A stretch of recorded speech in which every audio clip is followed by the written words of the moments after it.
Hello, everyone, and welcome back to our podcast, English Talk. My name is Mary, and I'm really excited to be here with you today. I hope you're having a great day wherever you are listening from. Hi, everyone. This is Tom speaking, and it's always a pleasure to join you. We're very happy that you chose to spend your time with us today. Whether you're relaxing, studying, or traveling, we're glad you're here. Today's episode is going to be very useful for your daily English. We're going to talk about something small but very important. Our topic is how to use in, on, and at in English. Yes, this is a common problem for many learners.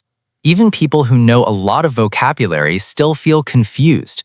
These three words look simple, but they can be tricky. You may have seen these words many times before. They are everywhere in English conversations. They appear in time, place, and even in daily expressions. That's right, and the challenge is not understanding the meaning. The challenge is knowing when to use each one. Sometimes they look similar, but the meaning changes. And when you use the wrong one, people can still understand you, but it doesn't sound natural. So today, we'll make it simple. We'll break it down step by step, and we'll practice together through conversation. Let's start with a simple idea. Each word has a general feeling. In is often used for something inside. It gives the idea of being within something, like a space or a period of time. On is usually used for surfaces. It also connects to days and dates. It feels more specific than in. At is used for exact points. It can be a specific place or time. It feels very precise. Let's look at some easy examples.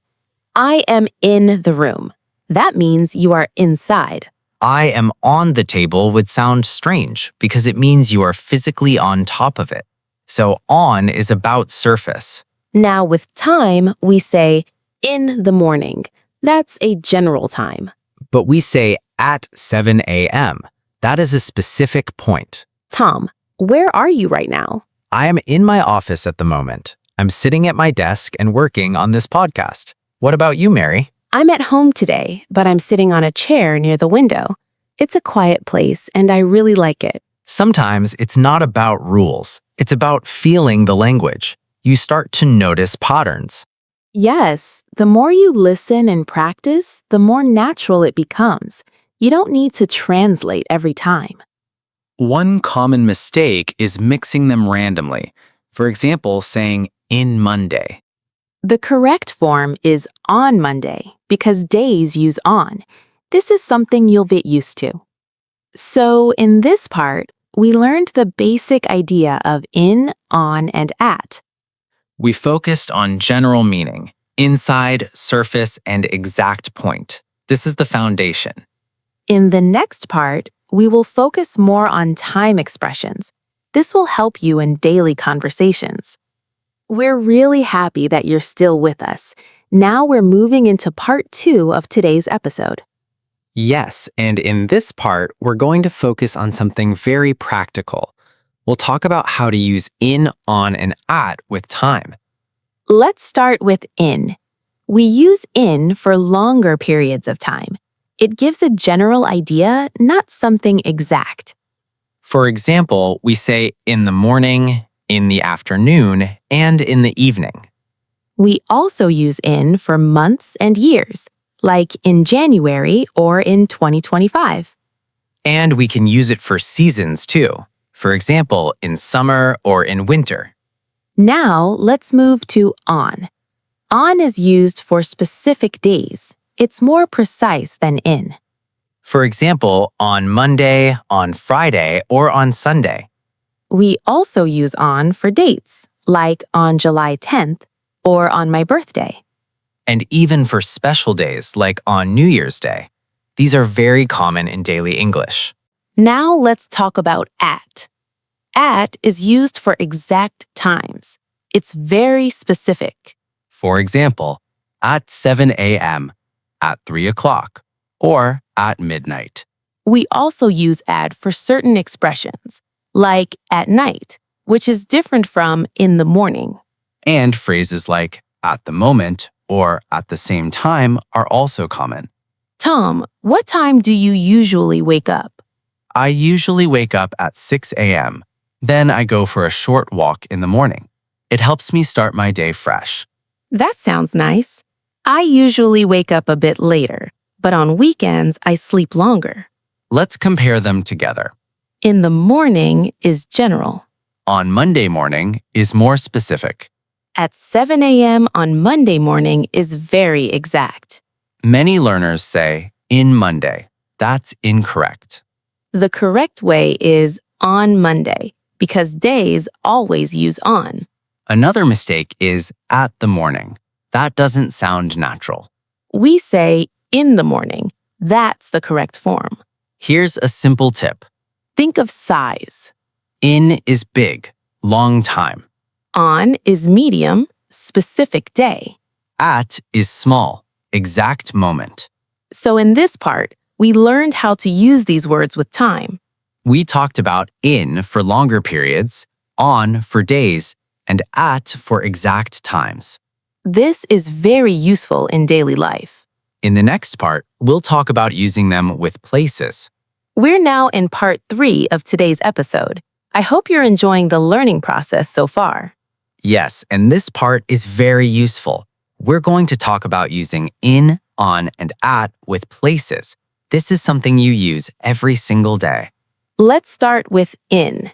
We use in when something is inside a space. It gives a feeling of being surrounded. For example, I am in the room. That means you are inside the room.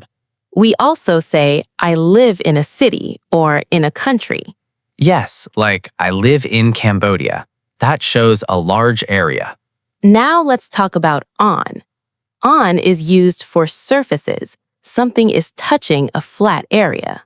For example, the book is on the table. It's resting on top of the table. We also say, I'm sitting on a chair, because your body touches the surface. Another example is, there is a picture on the wall. It's attached to the surface. Now let's look at. At is used for specific points or locations. It doesn't focus on inside or surface. For example, I am at the cafe. It means you are there, not exactly where inside. We also say, I'm at school or at work. It's about the location as a point, not the detail. Tom, where are you right now? I'm at a coffee shop at the moment. I'm sitting on a chair near the window, and my laptop is in my bag. That sounds cozy. I'm at home today. I'm in my room, sitting on my bed. Let's compare them again. In the room means inside. On the table means on a surface. At the cafe means at that location. Many learners say, I am in the table. That sounds strange.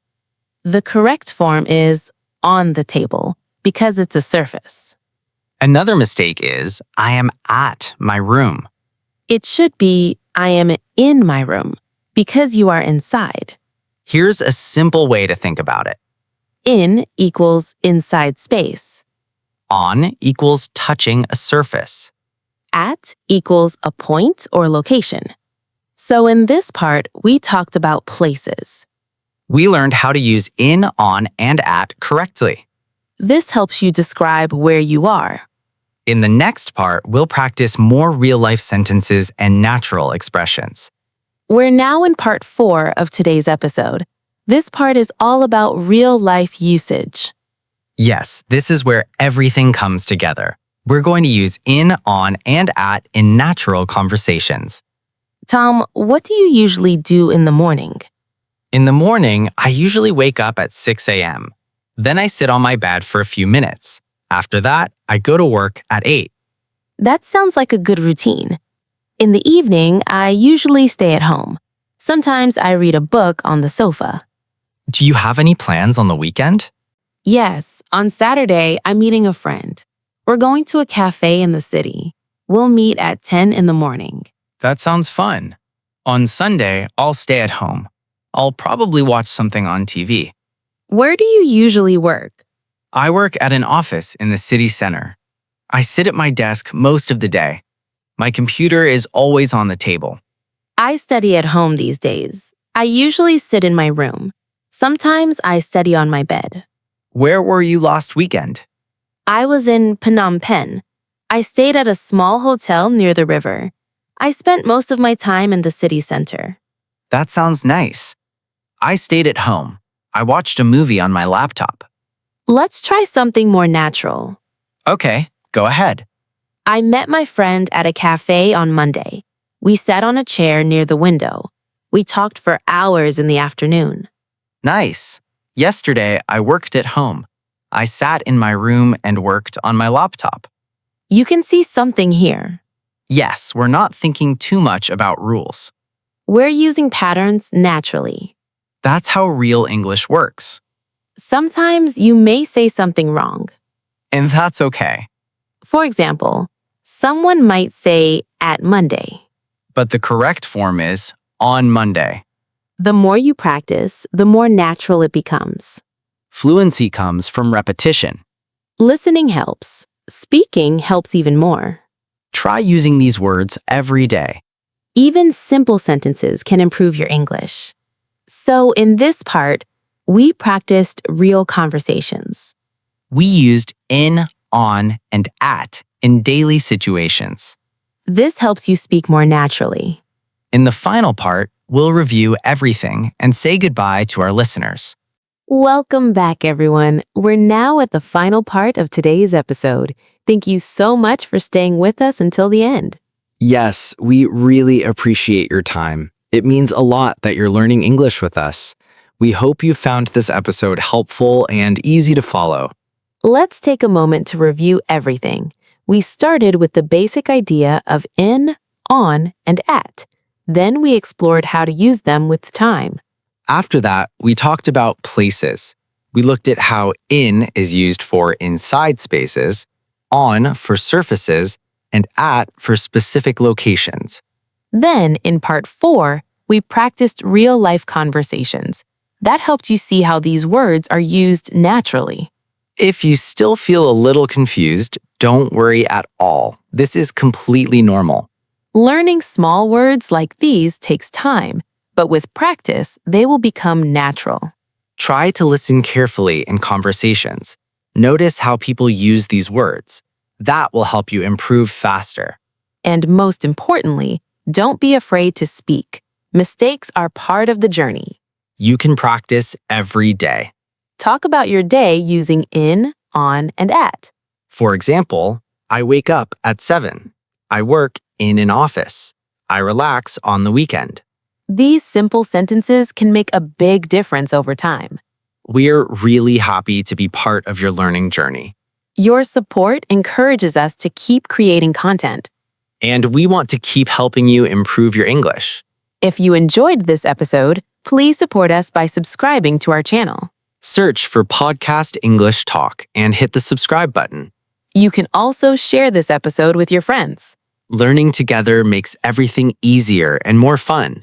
This is Mary saying thank you for listening. And this is Tom, wishing you all the best. Keep practicing every day. And keep moving forward with your English. Goodbye, everyone, and see you in the next episode.